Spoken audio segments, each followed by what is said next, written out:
Bismillahirrahmanirrahim. Assalamualaikum warahmatullahi wabarakatuh. Shalom, Om Swastiastu, Namo Buddhaya, salam kebajikan. Perkenalkan, nama saya Suryana dengan NIM D1 20 100 jurusan Agroteknologi. Di sini saya akan mempresentasikan tugas dari mata kuliah Teknologi Produksi Tanaman pada Lahan Suboptimal, yang mana lahan yang saya amati yaitu lahan berlereng. Untuk dosen pengampu mata kuliah yaitu Dr. Laode Muhammad Harjoni, Filowasit SP MSc. Nah, dapat dilihat pada PPT yang mana kegiatan pengamatan lahan suboptimal berlokasi di Desa Nangananga, Kecamatan Puasia, Sulawesi Tenggara.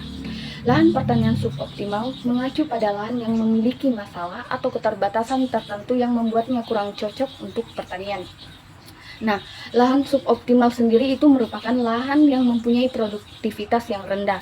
Salah satu lahan suboptimal yaitu lahan berlereng, yang mana lahan berlereng ini adalah lahan yang jenisnya memiliki kemiringan atau lereng yang signifikasi seperti yang terlihat pada gambar. Lahan berlereng cenderung rentan terhadap erosi tanah akibat aliran air hujan yang kuat. Erosi tersebut mengakibatkan lapisan tanah paling atas, di mana merupakan lapisan yang paling subur dan paling baik untuk tanaman, namun akan terkelupas dan akan menyisakan tanah yang tandus. Proses ini terjadi ketika air hujan membawa tanah yang tererosi bersama dengan nutrisi tanah ke arah aliran permukaan seperti sungai atau saluran air.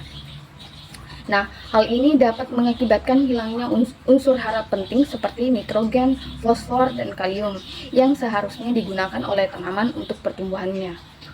Lahan berlereng ini memiliki tanah yang berwarna merah kekuningan dan tekstur tanahnya itu saat dipegang halus, yang artinya kandungan liatnya tinggi.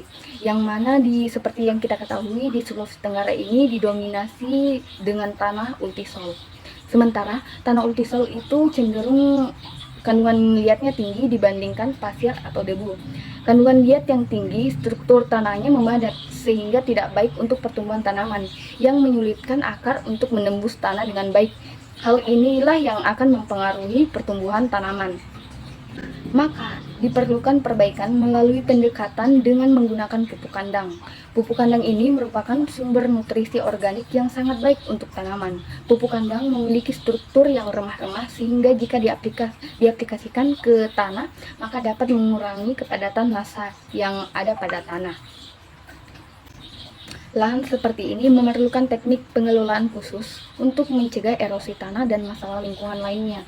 Pemberdayaan lahan berlereng dapat dilandasi dengan penerapan teknologi yang sesuai agar dapat dimanfaatkan secara berkelanjutan dan tidak menurunkan kualitas lingkungan. Pemanfaatan lahan berlereng untuk budidaya tanaman memerlukan penerapan teknologi konservasi tanah dan air yang tepat untuk meningkatkan produktivitas lahan secara berkelanjutan dan menjaga kelestarian lingkungan. Nah, salah satu teknologi yang dapat digunakan yaitu melalui teknologi terasering, atau teknologi ini merupakan metode yang dapat digunakan untuk mengurangi erosi tanah pada lahan yang curam atau miring, seperti pada lahan berlereng.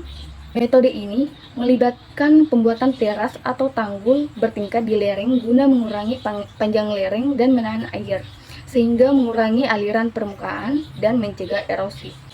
Nah, di dalam teras dibuat drainase vertikal agar saat hujan itu airnya tidak tertahan atau tidak tergenang. Menurut saya, tanaman yang cocok ditanam pada lahan ini yaitu ubi kayu. Tanaman ubi kayu dikenal juga sebagai singkong. Tanaman ini adalah tanaman umbi-umbian yang banyak tumbuh di daerah tropis.